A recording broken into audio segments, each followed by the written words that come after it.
Hello everyone, Alistair Gold here. Apologies for the delay in getting this video out to you, but it's been a busy couple of days at work and wanted to give it my full attention rather than trying to cram it into only the little tiny bits of spare time I had, but it's actually a proper day off today so I can focus on it. But yeah, talking of Sonny, it was the Son Heung-min show again.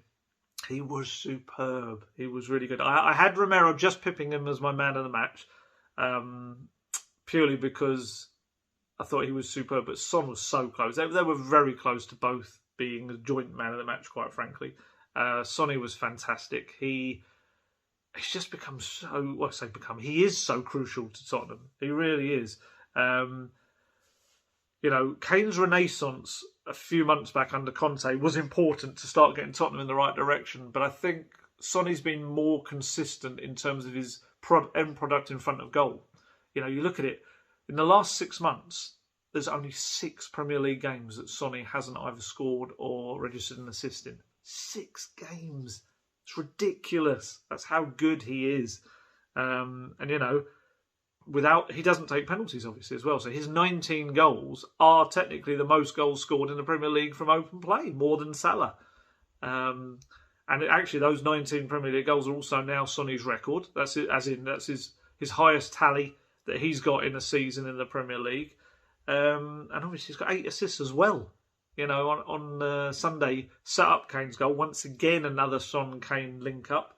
And then his first goal was lovely movement. It was nice play by Kulusevski. Nicely waited till he saw Son's run. Played it in, but it was slightly behind him. Son had to improvise, and he did really well. Kind of turned and slammed it into the corner. But then, yeah, his second goal was just sublime. It was so good. He's done that so many times before, and it was a bit reminiscent of the goal he scored at the King Power a couple of years back. But I'd say this one was better. Just that moment where it nestles in the corner. And, you know, actually, yeah, that's what I was going to talk about. It's something that he used to practice as a kid. And he said it was lucky to hear. He always says it's lucky. It makes Paul Miles, the guy that does the Spurs interviews often for after a game, it makes him laugh because apparently Sonny always says it was lucky whenever he scores an incredible goal because he's so modest. He said it was lucky to hit top bins like that. I love it when foreign players use expressions that are so English, like top bins. I love that. To hit top bins like that, I have to be honest and say I practiced so many shots like this, especially in this position, because when I was a kid, I knew I was going to be a winger. So left foot and right foot, I tried so many shots from there. So especially when I score in this position, I'm more than happy because it's hard work paying off because I've had so many shots from there. It's my favourite position. As soon as I hit it, I could see the way the ball was flying, so it was incredible. No one expects you to score from there, but I'm pretty confident to shoot there with my right foot or left foot. And luckily, the ball went in the top corner, and it was a very happy moment. And it is his both-footedness. The ability to shoot with his left or right foot is incredible, Sonny. You can see that is, as he says, years of drilling himself on both feet. It's superb. And I do wonder, because he was asked about his goal tally, and he plays it down so much about him, and it's all about the team. He's so humble, he's so modest. And I wonder whether that contributes to maybe some people not realising just how incredible he is and how he is one of these, among the bracket up there, those upper levels of best players in the world. But maybe it's because he's so unselfish, and that could be part of it. Because maybe when you look at those players who everyone goes, oh yeah, they're the greatest, they're the best. There were players who would always really...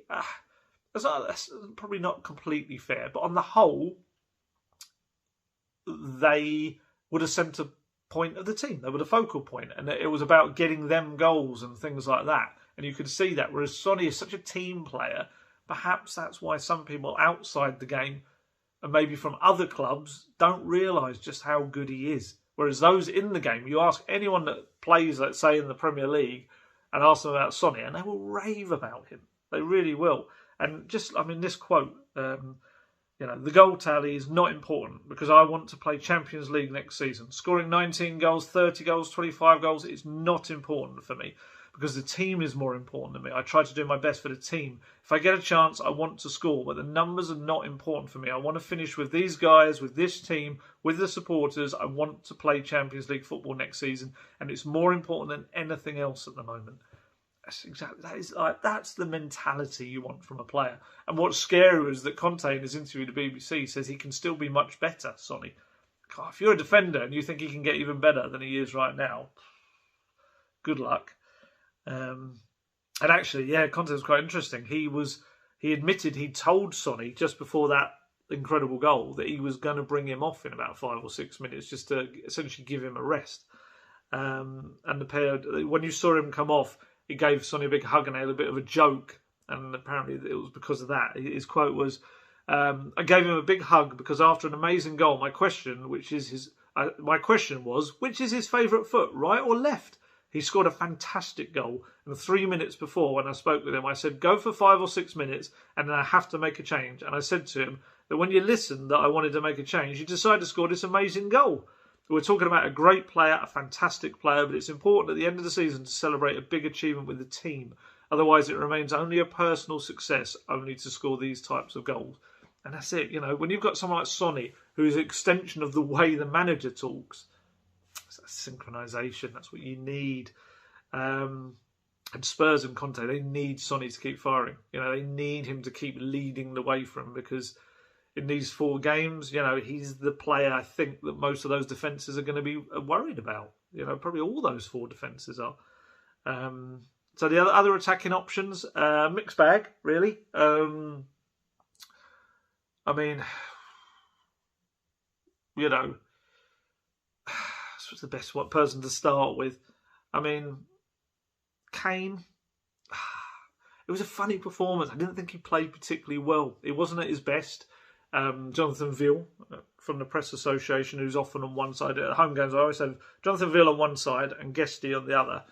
And Jonathan Veal was counting up in a row how many times Kane lost the ball. And he got up to 5, I think, before he controlled it. So, you know, for Kane, that's very unusual to lose the ball at his feet 5 times. And we're talking about bad touches, bad passes.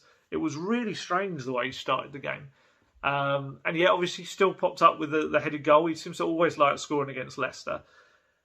But even after that, it was a bit hit and miss with his passing. His radar was a little bit off. It wasn't his best game by a long shot. And he very much kind of took the back seat, I think, to Sonny on the day.